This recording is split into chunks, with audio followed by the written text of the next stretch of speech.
Hello മക്കളെ, ഒരു minute കൊണ്ട് 2 മാർക്ക് നേടാം അല്ലേ? നമ്മുടെ ചോദ്യം ഇതാണ്: observe the illustration given below and answer the questions. അതായത് നമ്മുടെ ജെനറ്റിക്സ് ഓഫ് ലൈഫ്, ജീവന്റെ ജനിതകത്തിൽ നിന്നുള്ളൊരു ചോദ്യമാണ്. അപ്പോൾ ഇവിടെ നമുക്കൊരു ക്രോസ് തന്നിട്ടുണ്ടല്ലോ. ഇത് എന്ത് ക്രോസ് ആടാ? അതായത് 2 സ്വഭാവങ്ങളുണ്ട്, 2 ക്യാരക്ടേഴ്സ്, അതായത് മൊത്തം 4 വിപരീത ഗുണങ്ങൾ അല്ലേ? 4 കോൺട്രാസ്റ്റിംഗ് ട്രെയ്റ്റ്സ് ഉണ്ട് അല്ലേ? അപ്പോൾ അത് ഏതാണ്? ഏത് ക്രോസ് ആയിരിക്കും? മോണോഹൈബ്രിഡ് ക്രോസ് ആണോ ഡൈഹൈബ്രിഡ് ക്രോസ് ആണോ? അതായത് 2 സ്വഭാവങ്ങൾ എങ്ങനെയാണ് അടുത്ത തലമുറയിലേക്ക് വ്യാപരിക്കുന്നത് എന്ന് നമ്മൾ പഠിക്കുന്നത് ഡൈഹൈബ്രിഡ് ക്രോസിലൂടെയാണ് അല്ലേ? അപ്പൊ ഈ കൊടുത്തിരിക്കുന്നത് എന്ത് ക്രോസ് ആണടാ? ഡൈഹൈബ്രിഡ് ക്രോസ് ആണ്.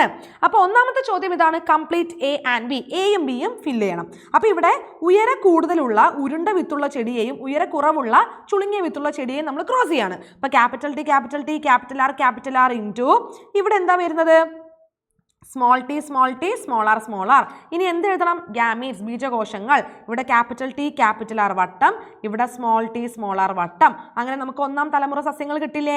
Capital T capital R small R ആണ് ഒന്നാം തലമുറ സസ്യങ്ങൾ. What are the characteristics of the F1 plant എന്ന് ചോദിച്ചിട്ടുണ്ട് കേട്ടോ. F1 സസ്യത്തിന്റെ സ്വഭാവങ്ങൾ എന്തെല്ലാം എന്ന് ചോദിച്ചിട്ടുണ്ട്. അപ്പൊ F1 നമുക്ക് കിട്ടിയിരിക്കുന്നത് capital T capital R small R ആണല്ലേ? അപ്പൊ ക്യാപിറ്റൽ ടി സ്മോൾ ടി വരുമ്പോൾ എന്താണ്? ടോൾ ആണ്, അതായത് ഉയര കൂടുതലുള്ള സസ്യമാണ്. ക്യാപിറ്റൽ ആർ സ്മോൾ ആർ വരുമ്പോഴാണെങ്കിലോ എന്താണടാ? ക്യാപിറ്റൽ ആർ സ്മോൾ ആർ വന്നാൽ റൗണ്ട് അല്ലേ?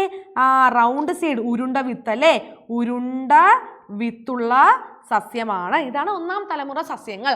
അങ്ങനെയാണെങ്കിൽ രണ്ടാം തലമുറയുടെ ഫീനോട്ടിപ്പിക് റേഷ്യോ അല്ലെ, അതായത് ഫീനോട്ടിപ്പിക് അനുപാതം എന്താണെന്ന് നിങ്ങൾ മറക്കാതെ കമന്റ് ചെയ്യുക.